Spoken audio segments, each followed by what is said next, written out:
কলেরায় সমস্ত গ্রাম মারা যেত। একটা গ্রামে কলেরায় একটা পরিবারের সবাই মারা গেলেন, একটা ছোট্ট শিশু সেই পরিবারে বেঁচে ছিলেন। মাতা পিতা পরিবারের সবার ছায়া তার মাথা থেকে যখন উঠে গেল, গ্রামে এক বাড়িতে কাজ করে জীবিকা নির্বাহ করে, যে বাড়িতে কর্ম করে, সেই বাড়ির মালিক বলেছেন, তুমি আমার গরুগুলো রেখে দেবে, যা তোমার আর কোনো কর্ম নেই, তবে এমন ভাবে গোরক্ষণ করবে কারোর যেন ফসল নষ্ট না করে। যদি কারোর ফসল নষ্ট হয়ে যায় তাহলে সেই দিন জেনে রাখবে আমার বাড়ি থেকে তোমাকে তাড়িয়ে বের করে দেব। এই জগতে যার মাতা পিতা নাই, মাতা পিতার ছায়া যার মাথা থেকে উঠে গেছে, সে জানতে পারে যে মাতা পিতা না থাকার কত বড় বেদনা। সেই পিতা জানতে পারে সন্তান হারার বেদনা। যদি কারো সন্তান হারিয়ে যায়, সেই মাতা বুঝতে পারে যার স্বামী হারিয়ে যায় এই জগতে, সেই স্বামী জানতে পারে যদি তার স্ত্রী হারিয়ে যায়, সে তখন অনুভব করতে পারে সেই বেদনাটা, সেই বিরহ যন্ত্রণা অনুভব করতে পারে না, ভিন্ন অন্য কেউ অনুভব করতে পারে না। আর যখন এই ছেলেটার মাথার পরের থেকে সমস্ত ছায়া চলে গেছে, একটা বাড়িতে কাজ করে যখন সে জীবিকা নির্বাহন করে চলছে, এবং সেই ছেলেটা ছোটবেলা হতে হরিনাম শ্রবণ করত এবং হরিনাম আশ্রিত করে চলতেন, এবং দয়াল হরিকে অর্থাৎ আমার হরিচাঁদ ঠাকুরকে অনেক ভালোবাসতেন। মনে মনে তিনি ইষ্ট ভাবতেন তাকে। যখন ইষ্ট ভাবতেন, কিন্তু কোনোদিন তাকে দেখেনি সচক্ষে, কিন্তু সবাই যখন কীর্তন করতে করতে মহোৎসবে যেতেন, হরিনাম করতে করতে উৎকণ্ঠ নৃত্য করতে করতে যখন যেতেন, ছোট ছেলে দেখতো কেমন করে হরিভক্ত হরিনাম করতে করতে ছুটে যাচ্ছে। আর দয়াল হরির চরণ প্রান্তে প্রার্থনা রাখতেন, হে দয়াল, এই জীবনে কি একদিন তোমাকে দেখার সৌভাগ্য আমার হবে না? এমন করে দেখুন ভগবান তার ডাকে সাড়া দেয়, সে যে ভক্ত হোক না কেন, তার আকুলতা, তার ব্যাকুলতা কতটা, সেই আকুলতার পরে ব্যাকুলতার পরে ভগবান তাকে দর্শন দেয়। আমি কত মালা করেছি, কত ভাগবত কথা শ্রবণ করেছি, কত কিছু নয়, এই কথা শ্রবণ করার পরে যদি কারোর মনের ভিতরে আকুলতা ব্যাকুলতা জাগরিত হয়, সেই আকুল স্বরে ব্যাকুল স্বরে যখন ভগবানকে ডাকবেন, ভগবান স্থির চিত্তে থাকতে পারবে, তার আকুলতায় নেমে আসবে, ধরা পড়ে সেই গোলক বৃন্দাবন হতে।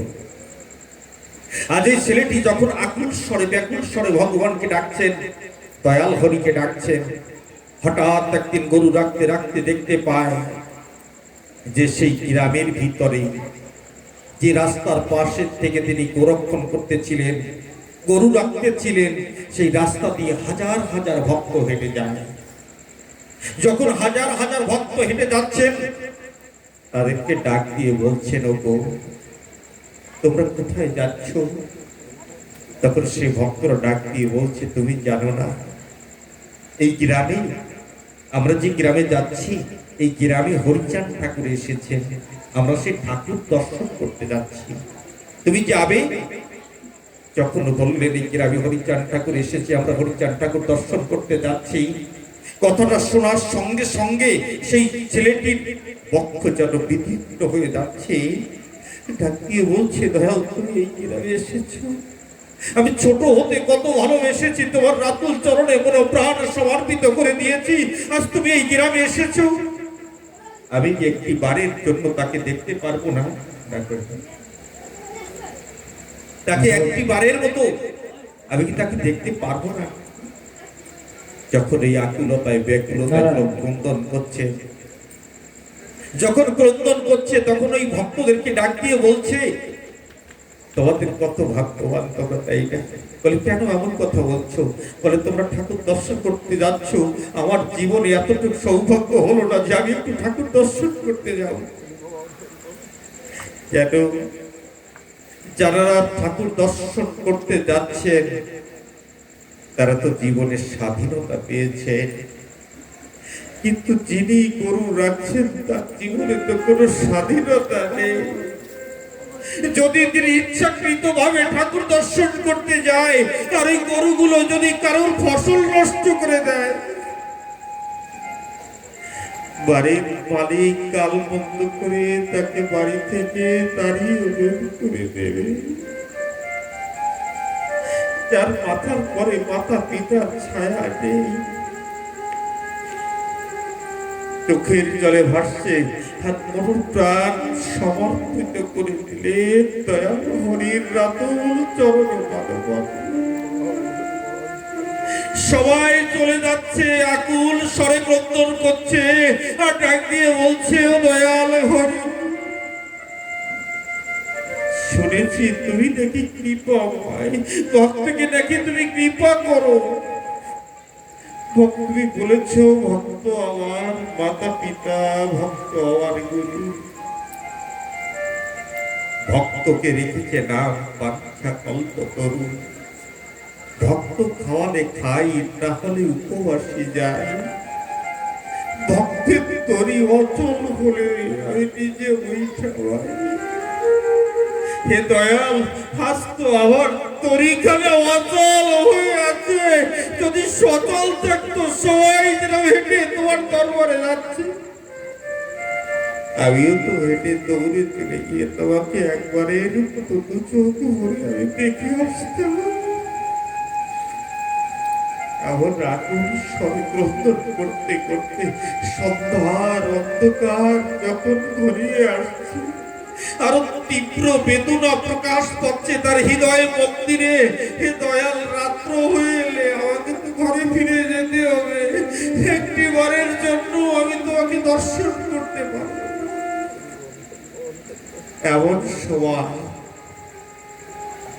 দেখতে পান আজানু লম্বিত বাহু, যুগ্ন ভুরু, কনক কান্তি দেখলেই জাগে শান্তি। সুকোমল দেহ, হাতে একখানা পীতম্বর তাদের পরে নিয়ে আজ আমার দয়াল করে উদয় করে সেই মাঠের তাকে দেখে ডাকিয়ে বলছে, কে তুমি? আমার চেহারা কোনোদিন দেখি যায়। ঠাকুর ডাক দিয়ে বলছেন, তুমি হরিচাঁদ ঠাকুরকে দেখতে যাবে? বলে, হ্যাঁ। কেমন করে যাবো বলো না? যদি আমার এই গরুগুলো কারণ ফসল নষ্ট করে দেয়, মালিক আমাকে গালমুক্ত করে বাড়ি থেকে দাঁড়িয়ে বের করে দেবে। আমার দয়াল করে ডাক দিয়ে বলছে, তোমার গরুগুলো যদি আমি রেখে দিই, তাহলে তুমি একবারের জন্য গিয়ে ঠাকুর দর্শন করে এসো। তাহলে ভালো কথা বলেছেন, আপনি আমার গরু রেখে দিবেন, আপনার মতো বান্ধব নেই জগতে কেউ নেই। কত হাজার হাজার ভক্ত আমার হরিচাঁদ ঠাকুরকে দর্শন করতে গেলেন, কেউ এমন কথা আমাকে বলল না যে তুমি তোমার গরুটা আমি রেখে দিচ্ছি, তুমি একটু ঠাকুর দর্শন।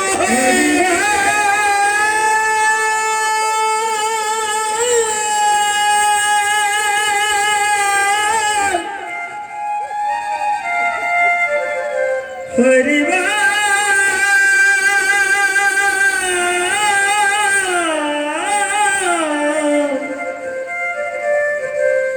হরিবা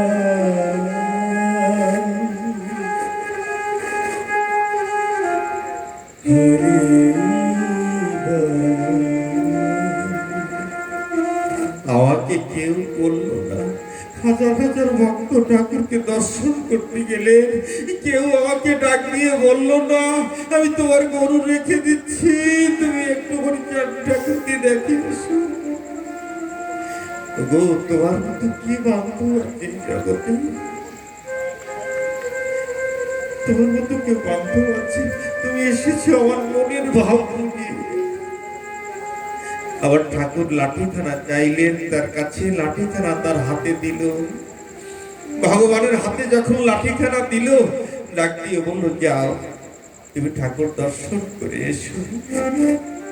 কিছু দূর যখন অগ্রসর হয়েছে, ঠাকুরকে ডাক দিয়ে বলছে, ঠাকুর, ওগো, আমি তো ঠাকুর দর্শন করতে যাচ্ছি, তুমি আমার গরুগুলো ভালোভাবে দেখো। বলছে, কেন? বলছে, যদি গরুতে কারোর ফসল নষ্ট করে, তাহলে মালিক আমাকে বাড়ি থেকে তাড়িয়ে দেবে। আমি নিরুপায় হয়ে আছি। আমার দয়াল করে ডাক দিয়ে বললেন, তুমি চিন্তা করো না গো, আমার গরু রাখার অভ্যাস আছে। আমার পুরাকালে অনেক গরু ছিল, আমি গরু রাখতে পারি, আমার গরু রাখার অভ্যাস আছে। তুই যাও, ঠাকুর দর্শন করে এসো। আর ছেলেটি লাঠিখানা ঠাকুরের হাতে দিয়ে ছুটতে ছুটতে ছুটতে ছুটতে ছুটতে ছুটতে ছুটতে ছুটতে যেখানে হরিচাঁদ ঠাকুর বসে আছেন, হাজারো লোকের ভিড়, সেখানে ঠাকুর দর্শন করতে গেছেন। ছেলেটি গিয়ে সবার কাছে হাত জোড় করে বলছে, আমি একজনের কাছে গরু রাখতে দিয়ে এসেছি, আমি জলদি জলদি ঠাকুরকে একটু দর্শন করে আবার ফিরে যাব। গরুতে যদি কারোর ফসল নষ্ট করে, মালিক আমাকে গালবন্ধ করে বাড়ি থেকে তাড়িয়ে দেবে গো। সবাই ছেলেটির কথা শুনে রাস্তা ছেড়ে দিলেন। যখন রাস্তা ছেড়ে দিলেন, ঠাকুর যে আসন পরিবেষ্টিত হয়ে আছেন, শোয়া করে বসে আছে, এই ছেলেটা ছুটে গিয়ে হাত জোড় করে ডাক দিয়ে সকল ভক্তকে বলছে, বল না এখানে হরিচাঁদ ঠাকুরকে। সবাই ডাক দিয়ে বলছে, কেন বলছে জানেন? যারা যিনি উনি আসনে বসে আছেন, যে ঠাকুর বসে আছেন, তিনি তো তার গরু রাখছেন। তাহলে যদি তিনি হরিচাঁদ ঠাকুর হয়, ইনিকে তাই ডাক দিয়ে বলছেন, বলো না তোমরা হরিচাঁদ ঠাকুর কই?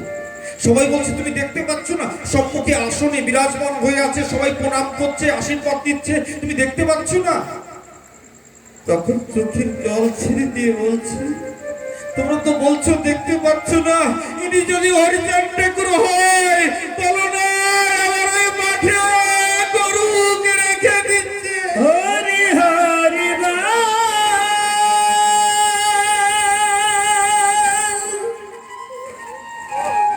হরি হরি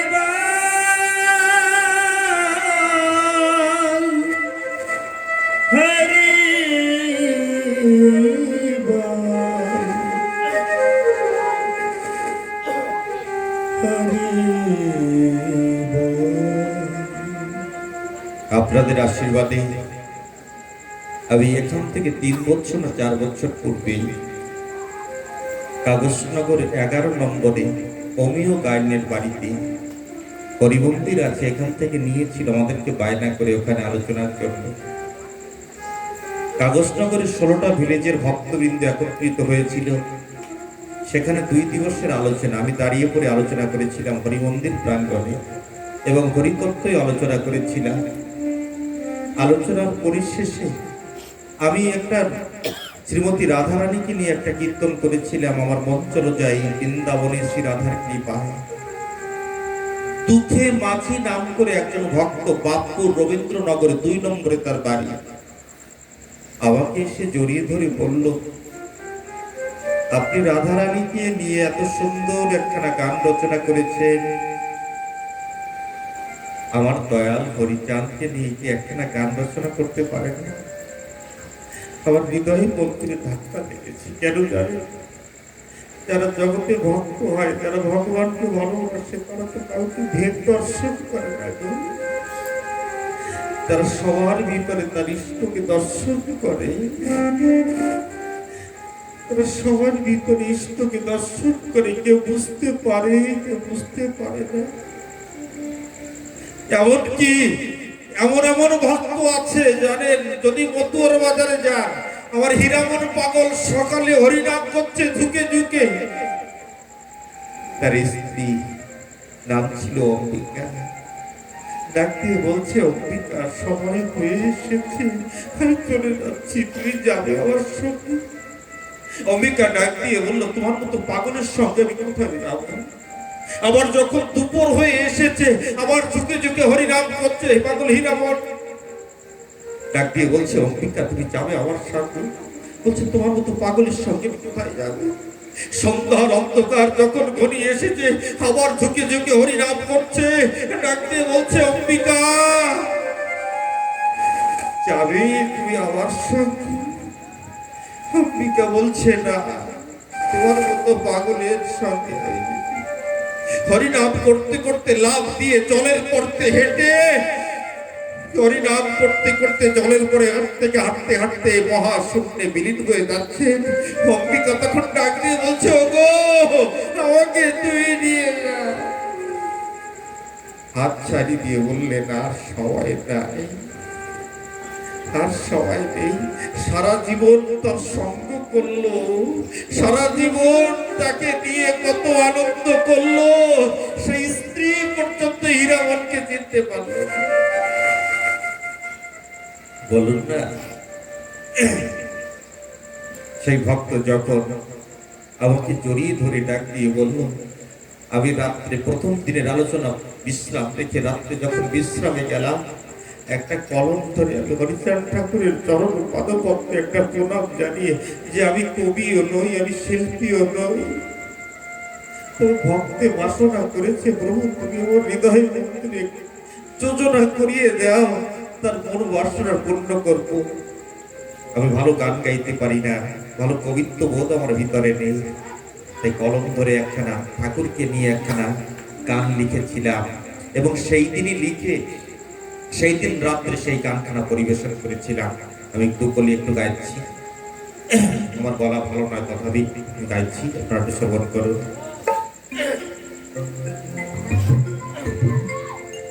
ওগো হরিচাঁদ দয়াল ঠাকুর আমার,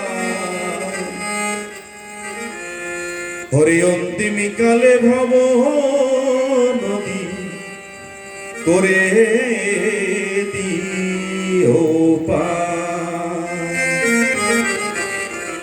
ওগো হরিচাঁদ দয়াল ঠাকুর আমার, হরি অন্তিমী কালে ভব নদী করে দিও পার। ওগো হরিচাঁদ দয়াল আমার, অন্তিমী কালে ভব নদী করে দিও পার। অন্তিমী কালে ভব নদী করে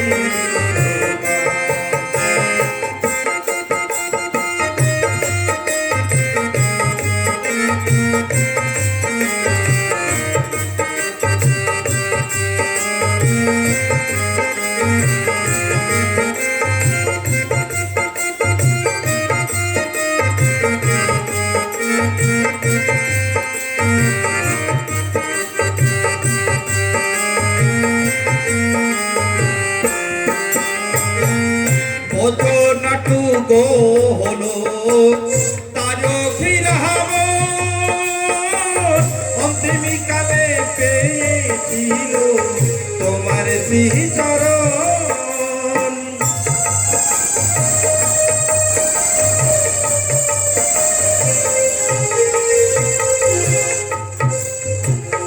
বজ নাটু গো হলো তার ফিরাব, অন্তিমী কালে পেয়েছিল তোমার শ্রীচরণ। তুমি হলে প্রতিটি পাহাড়, তুমি হলে প্রতিটি পাহাড়, তোমার চরণ অন্তিমী কালে ভাব করে দিও পার। অন্তিমী কালে ভাব করে দিও পার। ওগো হরিচাঁদ দয়াল আমার, অন্তিমী কালে ভাব করে দিও পার। অন্তিমী কালে ভাব করে দিও পার।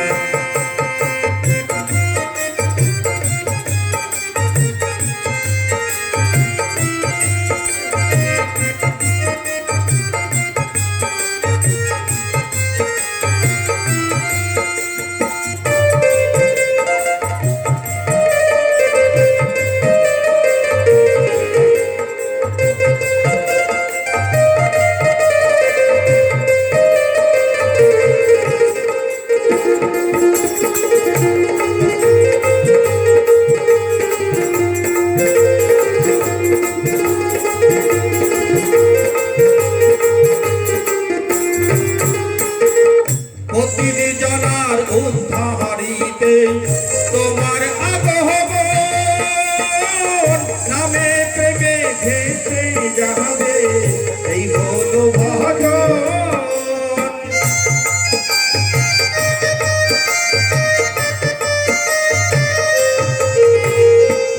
প্রতিটি জানার উদ্ধারিতে তোমার আগমন, নামে প্রেমে ভেসে যাবে এই হলো ভজন। এইভাবে মহজিদে দেখো, এইভাবে মহজিদে দেখো দেখা পাবে তার। অন্তিমকালে ভবনে দিও পার, অন্তিমকালে ভবনে দিও পার।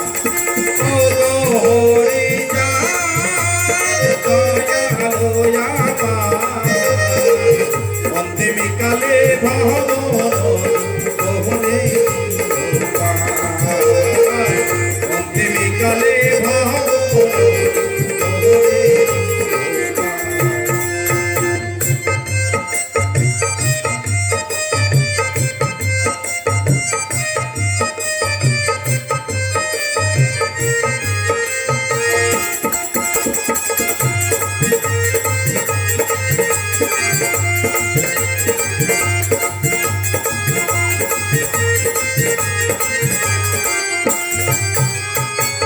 সত্য সরল পথ নিয়ে তুমি এসেছিলে, হরি নামে জগৎ খানি তুমি যে বাহাতালে।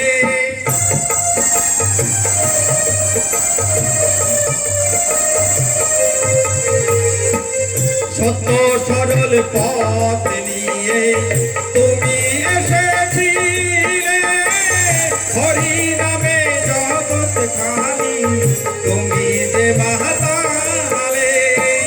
তোমার প্রেমের পরশ ঢেলে,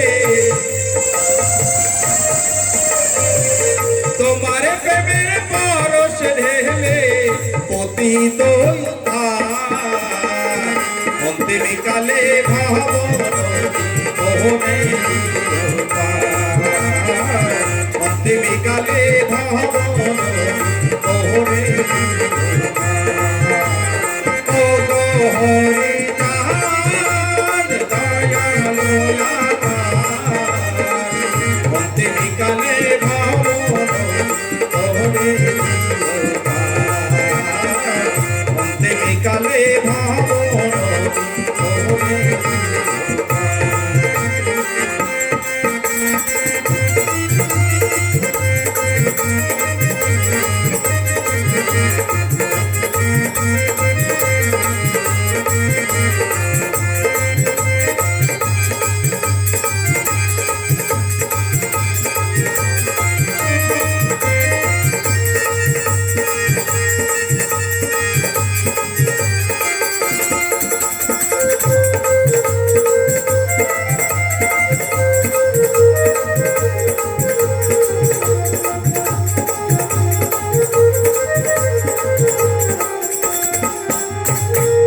পরিমলের এই বাসনা ও গো ফিরত সাই, জনমে জনমে যেন রাতুল চরণ পাই।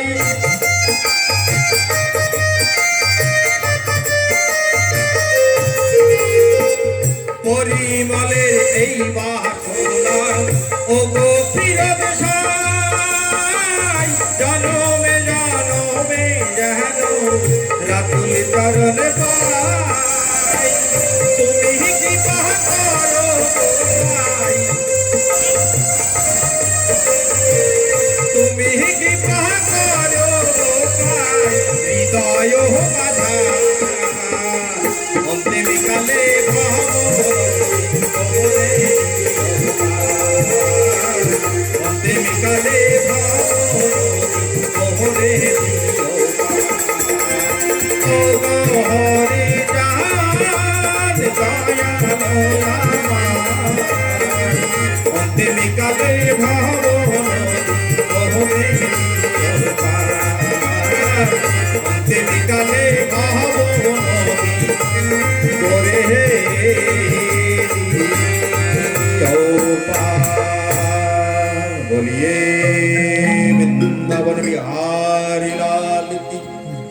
बोलिए श्याम सुंदर भगवान की, जय जय बोलिए भक्त वत्सल भगवान की, जय जय जय जय श्री राधेश।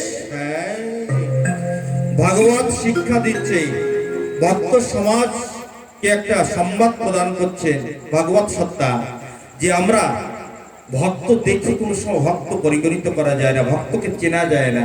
কি ভক্ত রূপে বসে আছে জানেন? কার ভিতরে কতটা ভক্তি লতা শুধু বেশের পরে তাকে নির্ভর করে না। এমন এমন ভক্ত আছে তাদের কোনো বেশ নেই, কিন্তু এমন ভক্ত তারা কোনো দিন জীবনে অনুমান করা যায় না। তাই তো যখন ভক্ত সমাজে যারা ভক্ত হয়ে আসে তাদেরকে সবাইকে ভক্ত রূপে পরিগণিত করতে হয়, ভক্ত রূপে তাদেরকে দর্শন করতে হয়। সেখানে নেই ছোট নেই বড়, সবাই ভক্ত রূপে তাদেরকে দর্শন করতে হয়। যেমন একটা ছেলে জুতো পালিশ করে তার জীবিকা নির্বাহ করে, ছোট্ট একটা ছেলে যখন বাজারের একটা মোড়ে, জানেন বাজারে যারা দোকানদারি করে, যারা ব্যবসা করে, তারা গিয়ে যদি বাজারে বসতে হয় না, তাও তাদের বাজার কমিটিকে পয়সা দিতে হয়, দিতে হয় কিনা বলো? সেই ছেলেটি মনে মনে চিন্তা করে, আমি যদি সদর বাজারে গিয়ে বসি তাহলে বাজারের যারা মুখ্য ব্যক্তি আছে তাদের তোমার পয়সা দিতে হবে, আমার তো এমন কোনো পয়সা নেই, আমি তো শুধু জুতো পালিশ করে আমার জীবিকা নির্বাহ করি। বাজারে ঢুকতে একটা গাছের নিচে অনেক পাশে অনেক দূরে সেখানে বসে বসে জুতো সেলাই করে, জুতো পালিশ করে। এক বাবু গিয়ে পাটা উপরে চৌকির পরে উঠিয়ে দিয়ে বলছে, আমার জুতোটা একটু পালিশ করে দাও। যখন বলছে জুতোটা পালিশ করে দাও, এত ভাবনমত্ত হয়েছিল ছেলেটি, ইষ্ট গুণাগুণ করছেন আর ভাবনমত্ত হয়ে আছে। কিন্তু যেহেতু ব্যবসা করতে এসেছে, অর্থ পয়সা রোজগার করতে এসেছে, তাই আপন চিত্তে যখন জুতো পালিশ করছে, জুতো পালিশ করতে করতে করতে করতে হঠাৎ পাশে যে জল ছিল ঘটিতে, সেই জলটি নিয়ে জুতোয় ঢেলে দিলেন। যখন জুতোয় ঢেলে দিলেন জল, দেওয়ার সঙ্গে সঙ্গে বাবু চুরির মুঠটি ধরলেন। তুমি জানো 3000 টাকা দিয়ে আমি এই জুতো জোড়া কিনেছি, চাপড়া জুতো তুমি কেন জল ঢেলে দিলে? তাকে বলো, এর খেসারত কে দেবে, এর ভরপাই কে করবে? ছেলেটি তাকিয়ে দেখতে পায় বাবু সে জুতোয়, চামড়া জুতোয় আমি জল ঢেলে দিয়েছি।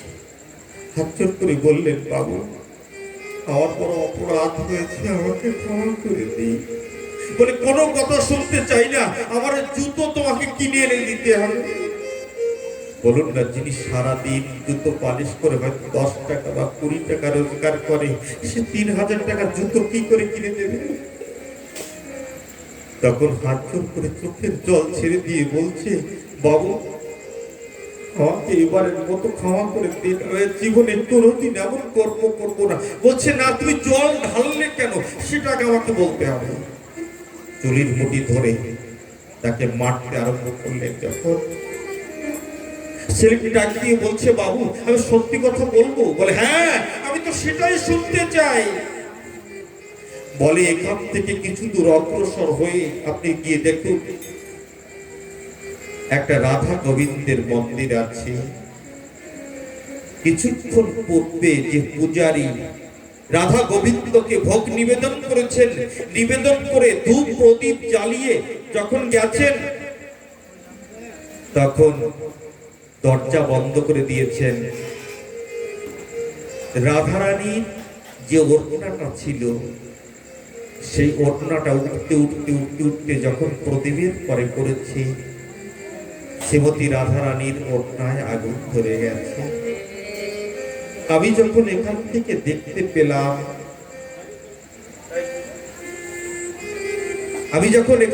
দেখতে পেলাম, যে রাধারানীর ওড়নায় আগুন ধরে গেছে, আমি তখন একটা জল ঢেলে দিয়ে সে আগুনটা নিভিয়ে দিলাম। বাবু বলছে, ভনিতা করছো? আমার জুতোয় জল ঢেলে দিয়ে এড়ানোর জন্য ভঙ্গি করছো? না বাবু, আমি সত্যি কথা বলছি। সত্যি কথা বলছো? বলে হ্যাঁ। এখানে বসে থাকবে। তোমার বাড়ি কোথায়? বাড়ির ঠিকানাটা দেবে। আমি এখান থেকে হেঁটে সেই মন্দির প্রাঙ্গণে যাব। যদি দেখি সত্যি সত্যি তোমার কথা ঠিক আছে, তুমি ক্ষমা পাবে। আর তা না হলে তুমি আমার জুতোকে জল ঢেলে দেওয়ার খেসারত তোমাকে দিতে হবে। বাবু তার ঠিকানাটা নিয়ে যখন তার পাশেই সেই মন্দির প্রাঙ্গণে গেলেন, হাঁটতে হাঁটতে গিয়ে দেখে সত্যি সেখানে একটা মন্দির আছে। পূজারীকে গিয়ে জিজ্ঞাসা করলেন, কিছুক্ষণ পূর্বে আপনি গোবিন্দ মন্দির ভোগ লাগিয়েছেন? বলে হ্যাঁ। বলে পরে ভোগ লাগানোর পরে আপনি দরজা খুলেছেন? বলে হ্যাঁ। বলে কিছু ঘটেছে? বলে হ্যাঁ। কি ঘটেছে? বলে আমি যখন ভোগ লাগিয়ে এসেছি, প্রদীপ থেকে শ্রীমতী রাধারানীর ওড়নায় আগুন ধরে গেছে। যখন রাধারানীর ওড়নায় আগুন ধরে গেছে বলছে, বলার সঙ্গে সঙ্গে সে বাবুর হৃদয়টি কেঁপে উঠলে। ছোট্ট একটা ছেলে জুতো পালিশ করে জীবিকা নির্বাহ করে, বলো না কেমন করে সে জানতে পারলো যে শ্রীমতী রাধারানীর ওড়নায় আগুন ধরে গেছে? পূজারীকে ডাক দিয়ে বলছে, তুমি ক্ষণকাল অপেক্ষা করো। পূজারীকে বলে সেই বাবু যেখানে জুতো পালিশ করতে এসে পা চৌকির পরে উঠিয়ে দিয়ে যাকে চুলির মুঠি ধরে এত সময় শাসন করতেছিলেন, আর সেই দৃশ্য দর্শন করে এসে সেই বাবু সেই ছেলেটির চরণ পরে হাত জোর করে বলছে, তুমি আমাকে একটু কৃপা করো।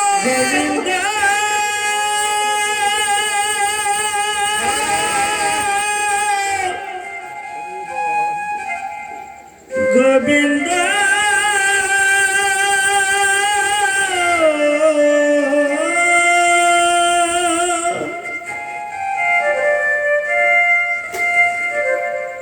গোবিন্দ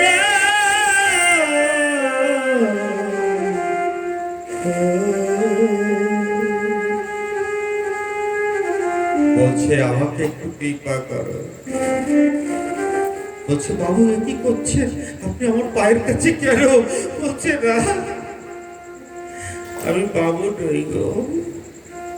বলুন না, একজন চর্মকার জুতো পালিশ করে একটা ছেলে জীবিকা নির্বাহন করে, কোনদিন ভাবতে পারবেন তার এত বড় ক্ষমতা? রাধা কৃষ্ণের মন্দিরে কি ঘটছে একটা গাছের তলায় বসে সে দেখতে পাচ্ছে। বাবু ডাক দিয়ে বলল, জানা এই সমস্ত এলাকার সব থেকে বড় ধনী ব্যক্তি আমি ছিলাম, কিন্তু আমার চৈতন্য সত্তা জাগরিত হলো, যদি কেউ কৃষ্ণ ধনে ধনী হয় গো, তার মনুষ্য জীবন ধন্য হয়ে যায়। তুমি আমাকে কৃপা করে কৃষ্ণ নাম শুনিয়ে দাও। তোমার মুখ হতে আমি একটু কৃষ্ণ নাম শুনে আমি জীবনের মতো বৃন্দাবন ধামে চলে যেতে চাই। আমি জীবনের মতো বৃন্দাবন ধামে চলে যেতে পারি। আমি জীবনের মতো বৃন্দাবন ধামে চলে যেতে চাই। আর তুমি কৃপা করে আমার বাড়িতে একটু কাউকে দিয়ে সংবাদ পাঠিয়ে দিও। আর জীবনে কোনোদিন গৃহ হতে আমি বেরিয়ে এসেছি, আর কোনোদিনই ফিরে আমি সেই গৃহে। হে মাতৃমণ্ডলী, ভক্ত মণ্ডলী, কখন কার কোন জায়গায় বসে বিরহের প্রকাশ পাবে, তার আকুলতার ব্যাকুলতার প্রকাশ পাবে, সে ক্ষণিকের মাধ্যমে তার জীবনে বৈরাগ্য চলে আসবে। এমন বৈরাগ্য এসেছিল বাড়িতে খবরটা পর্যন্ত দেওয়ার তার সময় নেই। ডাক দিয়ে ছেলেটিকে বলছে, তুমি গিয়ে আমার বাড়িতে একটু খবর দিয়ে দিও। ভগবানের নামের মহিমা, কৃষ্ণ নামের মহিমা, কৃষ্ণ